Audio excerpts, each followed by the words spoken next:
It didn't work. My plan didn't work. It's okay. You can mute yourself, Clutch. This happened last week with Koffler here on Real Talk Wrestling, where I set up the production and then we just go live. And last week I played it off very well, like, hey, we're just like AEW Dynamite. So there's a show, ding, ding, ding. There's a match. There's no long, prolonged promos or segments or people walking in with suitcases. We don't do that over here. We go straight to the point. What's going on, Clutch? It's been a long time. Yeah, man, it's been a while. I had to take last week has been extremely chaotic, but I was able to keep up with some good wrestling. Yeah, wrestling has been a little I don't want to say lackluster. I don't know how you feel. Especially since the biggest return in wrestling since CM Punk. The goddess is back. Liv. We'll talk about that soon, I'm sure. Feels cold. It feels like the holidays, every time around the holiday season, they get a little cold. People go on vacation, PTO. But I think this Monday night show was pretty solid, man. This Raw show. I'll tell you this, War Games was one of the worst PLEs I've ever seen from WWE, from this administration, from the Triple H administration. So I guess we could start there. What's your general impressions of Snore Games, as I call it? I mean, I expected more after they started announcing like stuff for like the women's match. I expected a little bit more, and we got the traditional Io Sky like trash can bump, and then I mean that's pretty much like the most memorable thing from that match. I mean AJ trying to reach the can was a little funny, so I give them like they had a small moment there, but other than that, the match itself is not very memorable. And then you go to the men's match, like yeah, and I'm starting to get it now when people say they're over Jey Uso. Like I'm starting to understand it. The whole like I get the whole gig about like yeah, the yeeting and whatever, but in the middle of a War Games match just starting to yeet. That was kind of like a turn off for me. I did appreciate the fact that it went straight into like Brock's music and it's like, oh shit, kind of like moment. I did appreciate that. And then like the ending was so awkward for me because like they let the camera hang on for so long. You thought something was happening. And it was just like them, I guess, setting up for possibly another Cody and Roman because yeah, apparently CM Punk and Roman are now cool. And they're like, yeah, but I'm not cool with you, never teaming with you again. And that was the end of it. And it kind of left you with like, huh, that was odd. So yeah, it was a strange, like the matches were so strange for me. Yeah. So I'm glad that you didn't even touch. Well, we'll get to John Cena and Dom if you want to, because you didn't touch on those singles matches. Maybe you thought I was just talking about the War Games, but I was talking in general, the whole PLE. But yeah, the women's match was one of the most boring hours of wrestling I've ever seen on television. And that's not a lie. Like, that's not me over exaggerating. I was genuinely looking at my phone multiple times. I was playing Pokemon Go. I was getting up, walking around, folding laundry. If Chris Colfer, El Ginger Americano, was here, he would get that reference. And if you're a longtime listener, you will as well. I was legitimately folding laundry during this match. It was just a lot of women doing fake punches or fake putting their faces to the, like literally fake putting their faces against the cage and just motions. And then once we get the timer, they'd all stop. All the women would stop and just look at the aisle. Like, if you're in a war, if you're really, really fighting someone, you're not going to notice there's a countdown. You're not going to notice someone's coming in. And then on top of that, the ridiculousness of Io Sky, all her partners getting her ass kicked. Io Sky is doing her right. The Jeff Hardy, like you get it, like that turns me off as well. We needed the cages. You need the cages. They don't have time to do, and plus there's storytelling in the cages. Like that year, Roman was picking who was going out there. That tells a story. This kind of was bland. The only thing that came out of this, which was not even, I mean, people have already forgotten about it, is Becky's response to her tapping out. She's like, it's just funny to me. Like, I think Becky's doing the best work she's ever done. And the fact that she's like, I didn't tap out. I was waving for my people to come help me. Like, I love that kind of stuff on the side. That was the only thing that was good about the match. And no disrespect to you, Clutch, because I do love and appreciate your opinions on the show. I'm so sick of AJ Lee. I never got it. I never wanted her back. This now, like, I'm out, man. It's cringe almost to me. It's not good to see. It's sad. I wish it was better. The best usage of AJ Lee was Braun Breaker on Monday night. What he said. Yeah, that was crazy. It was crazy, and I'm surprised they approved that because he's not going off script yet. He's too young, too green. All right. One more thing about the War Games. I'm going to ask you a question. I'm not going to give my input because I've already said it on this network multiple times, but I'll give you a small opinion after you answer. So I'm not going to go deep into it. Do you think it was the right decision to have the man in the mask or the person in the mask still be a mystery after the War Games, or were you waiting for a reveal? I didn't mind for there not to be a reveal at the end of the show. I thought that's what maybe it was leading to with the camera hanging or whatever. But I don't mind there not being a reveal. But I did think the reveal was going to come on Raw the following day, and it did not. And now, this past Raw, another person in the mask who is not the same person because different body shapes. I already have a theory on who it is. And yeah, so it's very, yeah, I didn't mind them not revealing because I guess cliffhanger for the next show. I get it, but I guess we'll see. It's a little bit more interesting now that there's apparently two of them, so we'll see. Okay, so I'm not going to get into it too deep, like I said, but my opinion was, and it still stands today, Bobby was upset they didn't reveal. Bobby was very upset.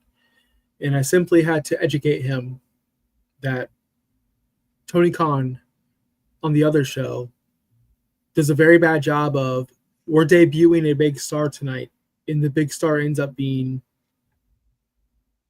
who was that little dude who was Leo Rush. The big star becomes Leo Rush. And you're like, Leo Rush? If Leo Rush would have just came out with no announcement ahead of time, we would have been like, oh, Leo Rush. So if it was Austin Theory behind that mask and he revealed himself, it would have been crickets. And here's why. Austin Theory is a nobody on WWE television. Yes, he's somebody who wants to be pushed by the fans on the internet, on Twitter, but the regular viewer, that's the loser who was the tag team partner with the Australian guy who's now with the New Day. So it would have been a horrible debut or a horrible reveal, and it would have killed Austin Theory, I think. So I think the leading up to it, the anticipation, you're right. You're onto something about the two. I think there's going to be two reveals, and I think one's going to be the leader. All right, let's get to the John Cena Dom mask. When I mean leader, I mean Seth. I think You think it's Seth? I think Seth's going to bring in Austin Theory. Yeah. Okay, I'm going some other completely different direction. Actually. Okay, let's talk about it then. Why not? It's interesting. Let's go. Yeah, I mean, something about the stance of the last guy, the one on Monday, and the way he was like he moved. It told me Montez Ford.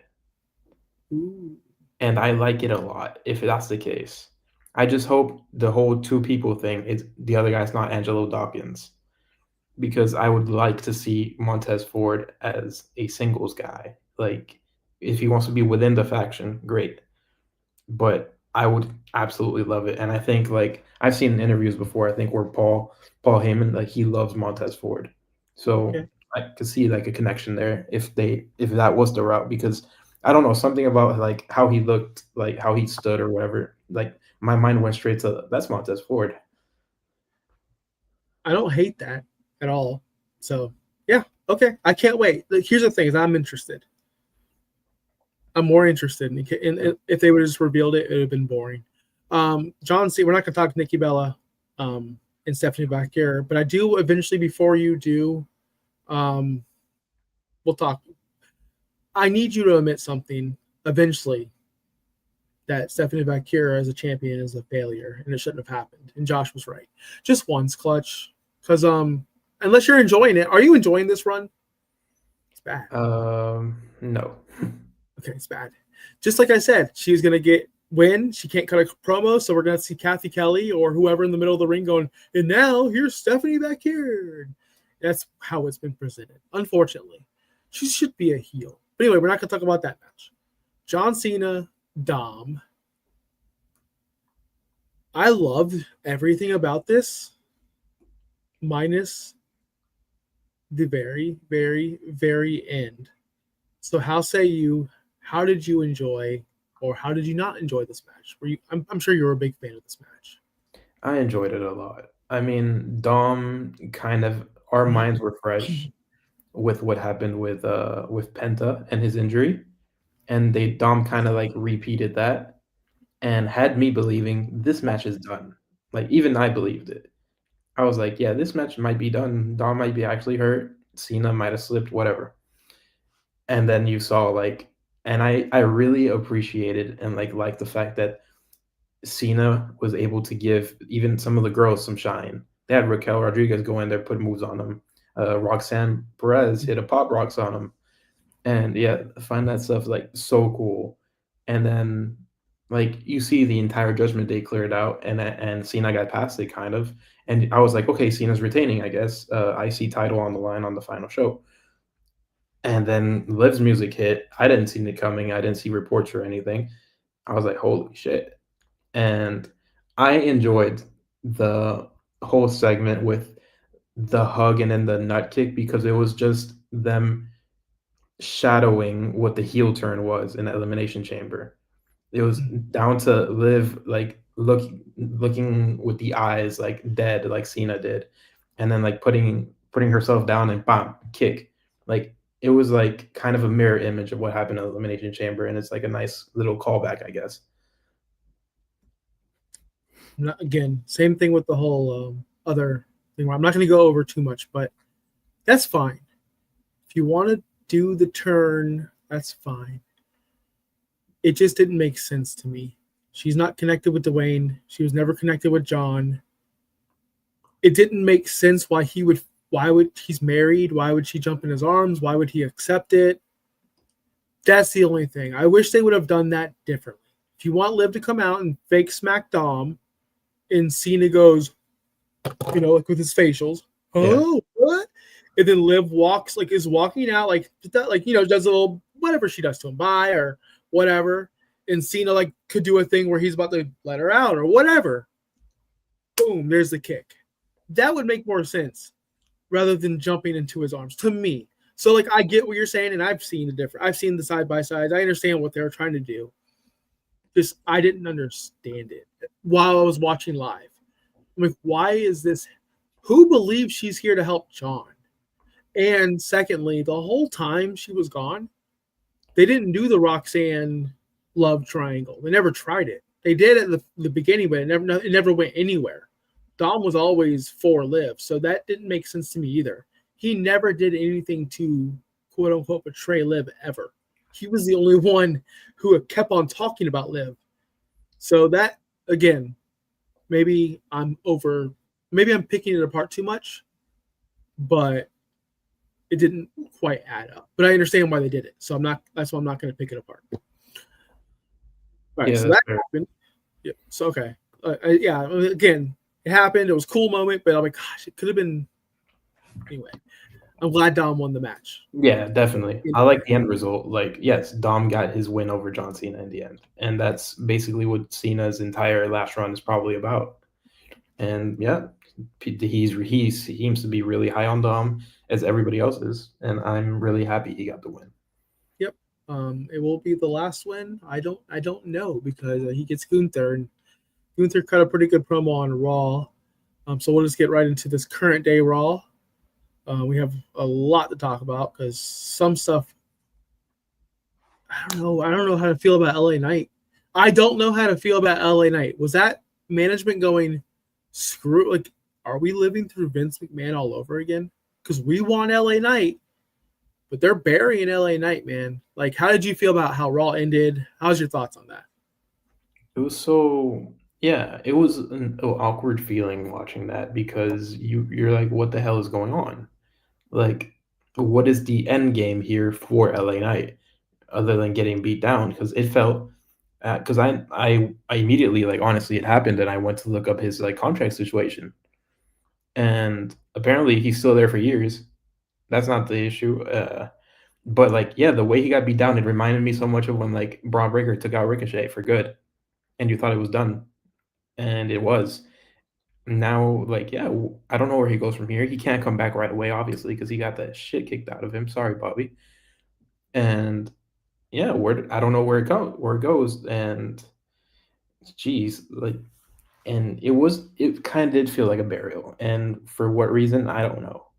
And yeah, maybe I don't know. Triple H has gone into that round, or like he has his people, and if you're not one of his people and you try to get over, there might be trouble. I heard, I didn't read this, I didn't see this. I heard through like secondhand that he was told to stop saying yeah. Is that true? I Did you I read that? I didn't hear that. No. Okay, I heard like secondhand, and that's why he kept on saying yeah over and over and over again on Raw. That's what I second like again, no real source. So I'm like that's odd. Like that's something Vince would tell him. Just like stop getting over, stop saying yeah. That'd be ridiculous. Anyway, so yeah, LA Knight's gonna be gone for a while. I want to talk to you about tag teams, specifically Yeet, Jimmy and Jay. That's the only thing that was spoiled for me. Spoiler alert to everybody. I watched Raw about 2 hours ago. Been a busy week. I work all day. I get off work. I'm falling asleep lately. So I watched Raw right before the show. And the only thing I got spoiled was Jay is no longer a main eventer. He is back in the tag team mid card. I'm like, what happened? It's weird. Then I saw the segment. I'm like, this is great. This is great. Why is anyone mad at this? Why is anyone dogging this? Why is anyone making fun of Jey Uso? If you're making fun of Jey Uso, are you making fun of AJ Styles? Because for the first time in my life, not first time in my life, first time in a decade, maybe 5 years, I don't know how long, I saw AJ Styles and Dragon Lee, give or take Dragon Lee. He's a great wrestler, but he's not like up there with those guys. And I see Jimmy Uso, and I see Jey Uso, then I see the New Day. I see legit stars in the tag team again. And if you add Logan Paul and Bronson Reed to that, you're adding to the tag team. And it looks like they're prioritizing the tag team. Even if you look at the women's, the way Raw ended 2 weeks ago, it was all the women tag teams and Liv Morgan and Judgment Day holding up the tag team titles at the end of Raw. So you had Bayley and Lyra. You had the Kabuki Warriors. You have Judgment Day with Liv handing that to Roxanne. It looks like Triple H is finally, or the creative team is putting this tag team together because I'm seeing stars. I don't think this is bad for Jey Uso at all. That's my long point. How say you? No, it's not. I think like it's cool that he got his moment. He got the world title run, whatever. But after that, I said it from the beginning. It's time to go back to the Usos because there's no shame in it. Multi-time world champion, the one who books the show now, Triple H, he took a time to go back to DX and run a tag team division with Shawn Michaels. Like it's not a demotion; it's just a different because it's completely different. You can't say he's back to the mid card, no, because the tag team division is just so different than anything else. It's 2-on-2, and the Usos people forget because maybe they're down on Jay, like I was, for example, at War Games because of what he's been doing. But the Usos are one of the best tag teams ever, and having them back in the division and now they have a match next week, I think, against New Day, and they've captured Magic before together. Maybe they can do it again. But just the fact that there's like you said, there are stars in the tag team division.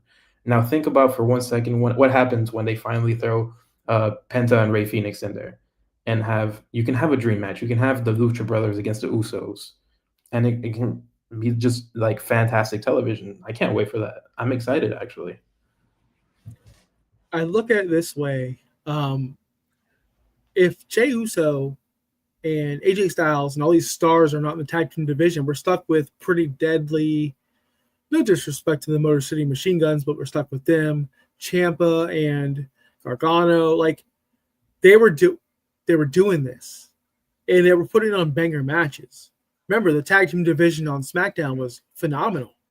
They were putting ladder matches on. They were putting these bangers on week in, week out. They were giving the tag team, the titles were being exchanged like once a month. It felt like it was great. It was exciting, but nobody cared because they're not superstars. By creating this again, by getting the New Day back, like in this role, by adding AJ Styles. Like I didn't like AJ Styles and Dragon Lee as champions. I thought that sucked.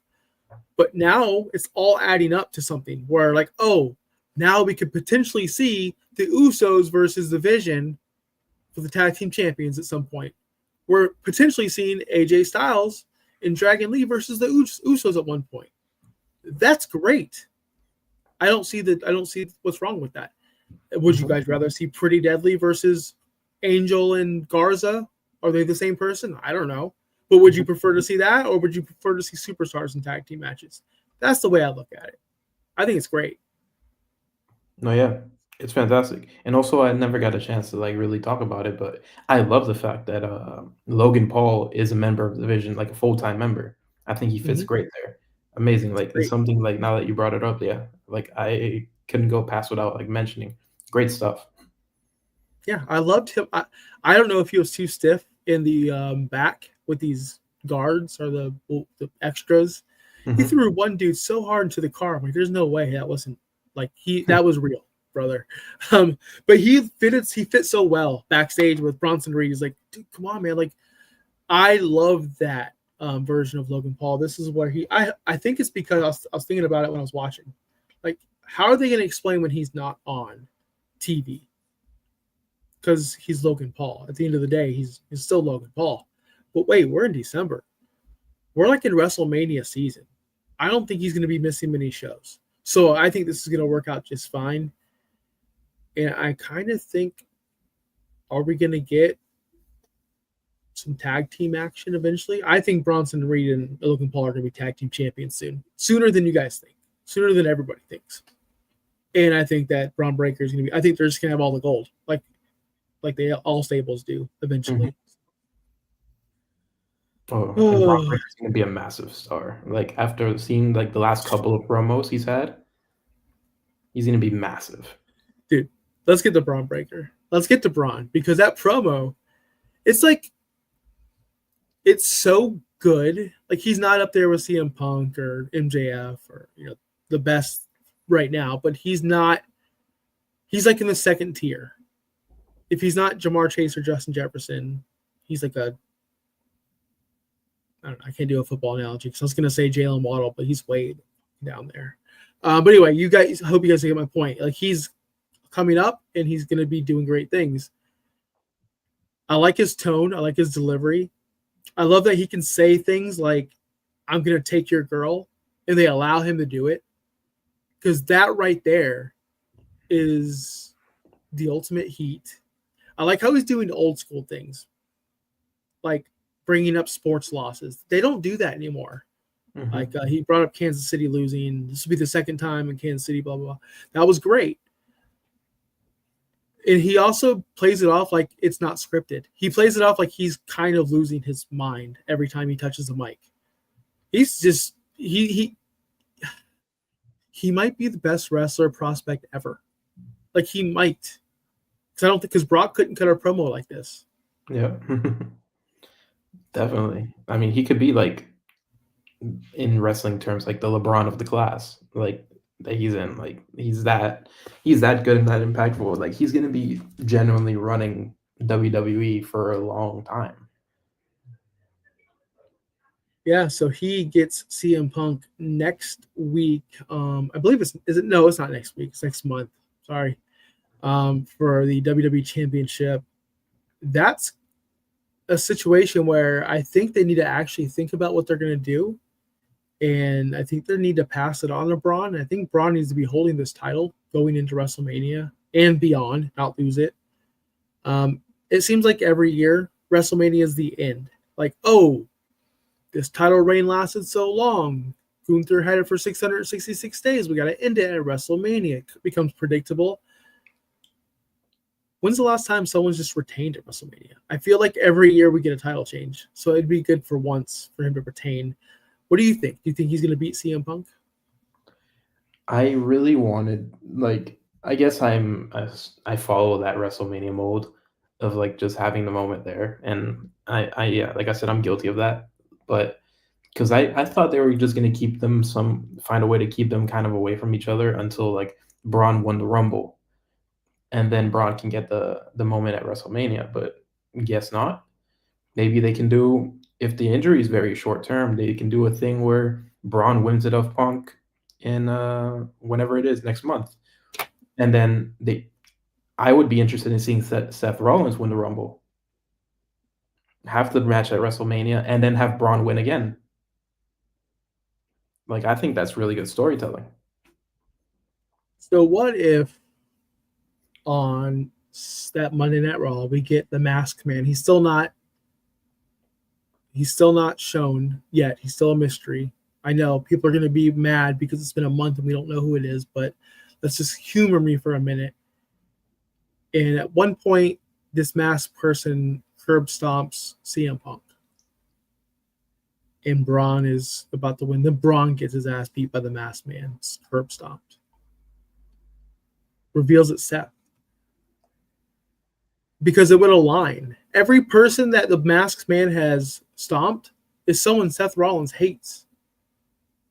So it would align if he also, like, yeah, you see him helping the Vision every single time. But what if the swerve is actually the swerve of they think the Vision thinks the masked man's on their side. But when it does count, right when Braun's going to win the title, he thinks, boom, there's a swerve.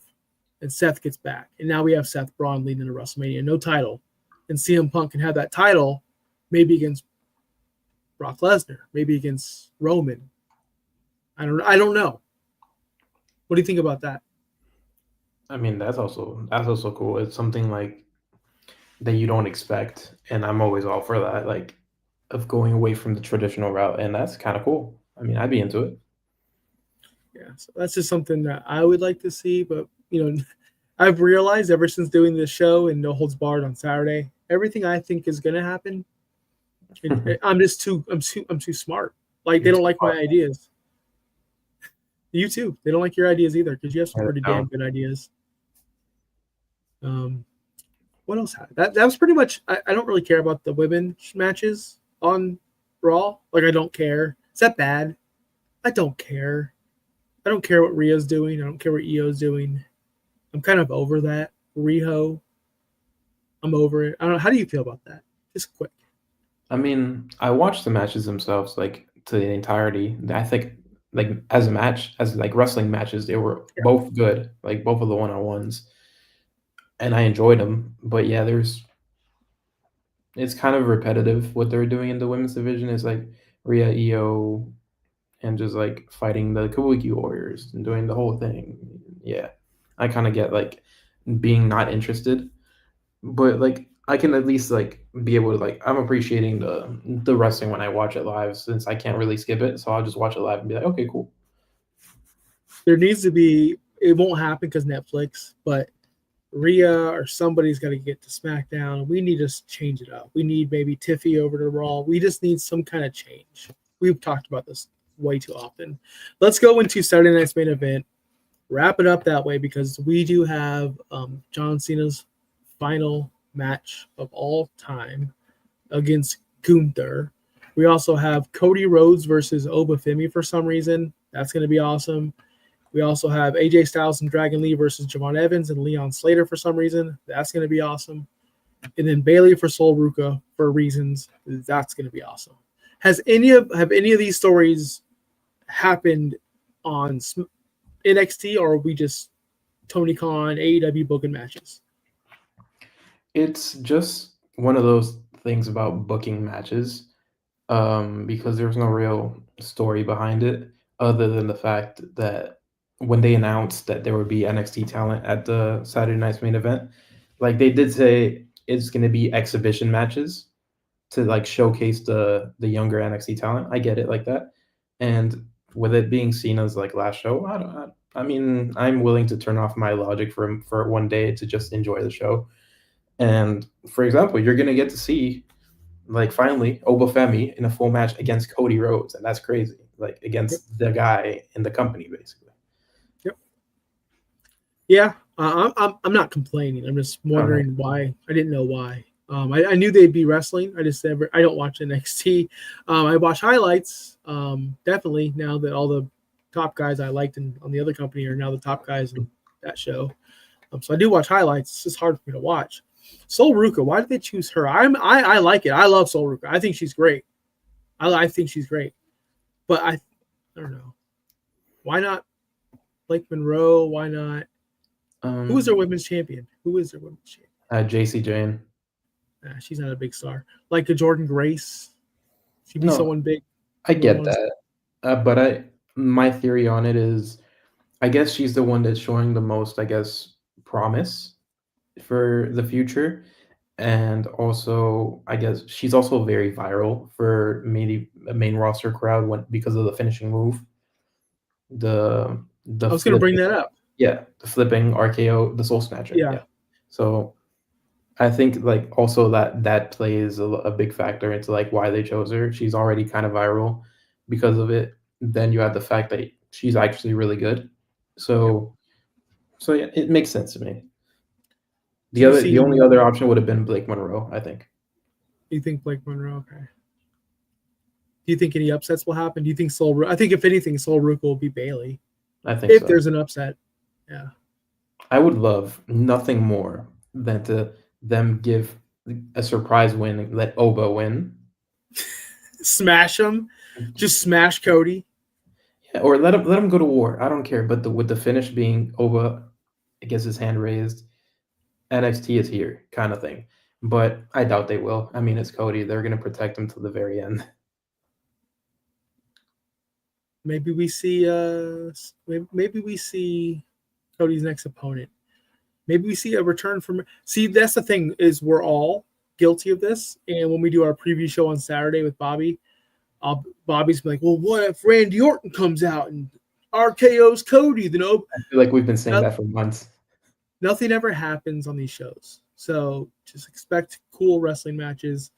But the biggest one will be John Cena and Gunther. This will be the most watched wrestling match, I think, in our generation. I truly think that. I think this will get massive ratings. I think this, like, you know how you say I was there, or I remember when Ali fought Frazier. I think this is going to be a big match. John Cena is probably one of the most respected. If you look at all the legends, Hulk Hogan, Ric Flair, John Cena, Stone Cold. I think John Cena is probably the most respected, right? Like Yeah. Hulk Hogan had his deals, Austin had his stuff, but Cena's kind of like clean cut, cookie cutter, safe, great, one of the greatest. He's the greatest of all time. So I think people are going to want to see this. My son even knows who he is. My son doesn't watch wrestling. But Gunther is his opponent. I think this is the perfect opponent. People were really pissed about LA Knight not doing it. Were you one of these people that were pissed that LA Knight lost? No, from the beginning I said like everybody's saying, "Oh, Gunther is going to be predictable Gunther," but again, like I will like say this to the ends of the world, and I say this. I've probably said this on this show like 50 times. Predictable does not mean bad. It's the right decision because Gunther is that damn good, and you put another notch on his belt by having the last match with Goldberg, and now he has the last match with John Cena. He can like technically get into some legend killer territory, and that can even lead to a feud with Randy, and that would be great. So like you can go down many paths with Gunther because and honestly, he's just that good of a wrestler. He's probably my favorite wrestler, like pure wrestler, like ever. From like seeing like just from a wrestling standpoint, him and Danielson. Like those are like the top two when it comes to technical stuff and stuff like that. And he's also really good on a mic. Like he's gotten so much better since joining the main roster.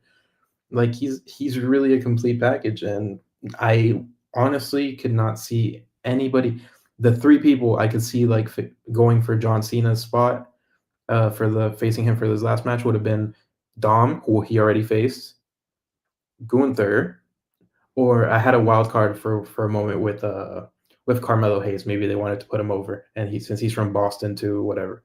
Those are like three that I would have like been really happy with, and yeah, this is extremely the right decision. Yeah, this is no doubt the right decision. Gunther, listen, you said he's gotten better at his promos. He is probably, I know I say this about a lot of people, but he's my favorite person to watch with a microphone in his hand because he's my favorite kind of villain. He's not a villain. He's not a bad guy. You hate him, I'm talking to you, because he wins a lot. When's the last time he's cheated to win a match?